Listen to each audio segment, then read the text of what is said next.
Today I'll solve the 18th challenge on Ethernaut called MagicNumber. To solve this level, we'll need to write a smart contract with a function called what is the meaning of life that returns the number 42.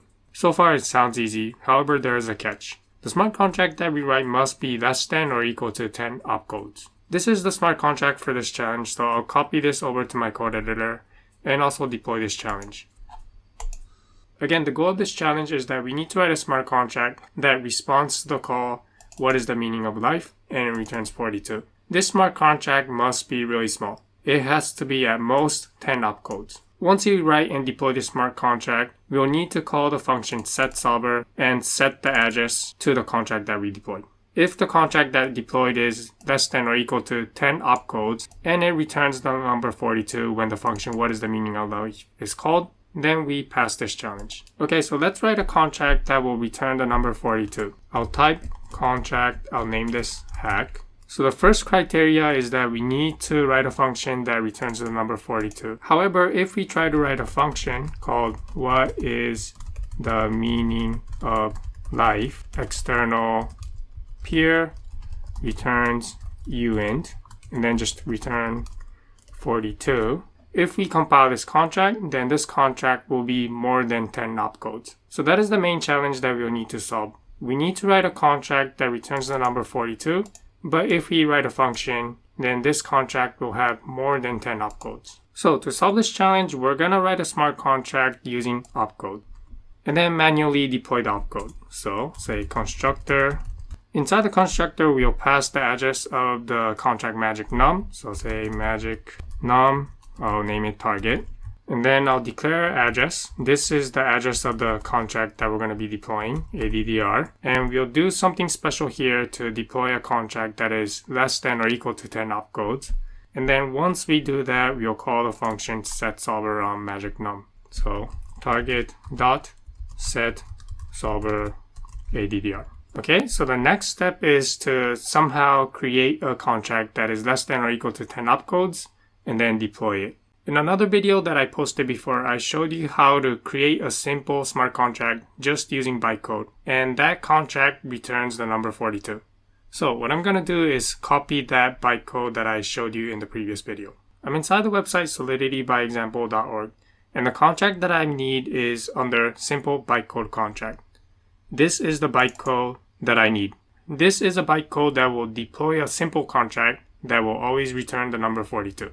So I'll copy this, and then inside my code editor, I'll paste the bytecode that I copied. This is the bytecode, so I'll say bytes memory, I'll name it bytecode is equal to. This is in hexadecimal, so I'll say hex, double quotes, and double quotes. Okay, the next step is to manually deploy this bytecode, and to do that, we're going to be using assembly, and inside here we're going to be calling the function create. The function create takes 3 inputs: the value, the amount of ether to send to this new contract, next the pointer in memory where the actual code starts, and then the size of the code. So I'll type create, amount of ether that we're going to be sending to this contract, 0, offset, the pointer in memory where the code is stored. This will be bytecode. This will be a pointer. So what I want to say is bytecode. However, for dynamic arrays, the first 32 bytes stores the length of the array. In this case, it will store the length of the bytecode. So to get to the actual code, starting here, we'll need to skip the first 32 bytes from this pointer. So to add to this pointer 32 bytes, or in hexadecimal, 0x20. And lastly, the size of the contract that we're going to be deploying. This is the code. Let's find out what the size of this code is. I'll open my terminal and then type node. This will bring me into the node shell, and then I'll copy the bytecode as string. So s is equal to double quotes, paste, and then end quotes. And let's get the length of the string, s dot length. It is 38. Each 2 character is 1 byte, so if we divide this 38 by 2, then we get the size of this bytecode. This will be 19 bytes. And let's put this 19 back into hexadecimal. So I'll say size is equal to 19, and we want to put this back into hexadecimal, so I'll type size dot to string, and we want to put this back into hexadecimal, so here I'll put 16. So we get 13 back. So the size that has to go in here will be 13, and then we need to prefix it with 0x. Calling this function returns the address of the contract that was deployed, so we will assign it to this variable address, addr : equals. This part of the code will deploy this contract. And then lastly, we'll require that the address is not equal to the 0 address. We're checking that there was no error and a contract was deployed. Require addr not equal to address 0. When we deploy this hack contract, it will deploy a contract with this bytecode and then call the function target.setSolver on the MagicNum contract. Before we deploy the contract, let's check that the runtime code of this contract is at most 10 opcodes. Okay, I'm back inside Solidity by example.org, and if I scroll down, I see here that this is the runtime code that will be deployed. Let's check that this code has at most 10 opcodes.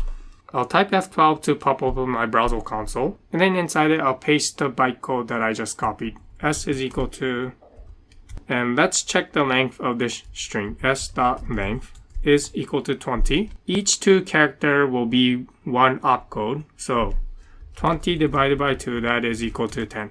This is the size of the opcode.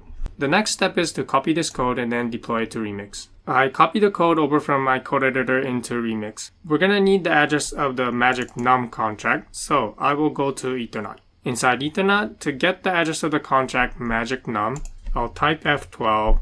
This will pop open my browser console, and then get the address of the contract on their instant address, and then paste the address inside Remix. Okay, we're now ready to deploy the hack contract. Click on deployment.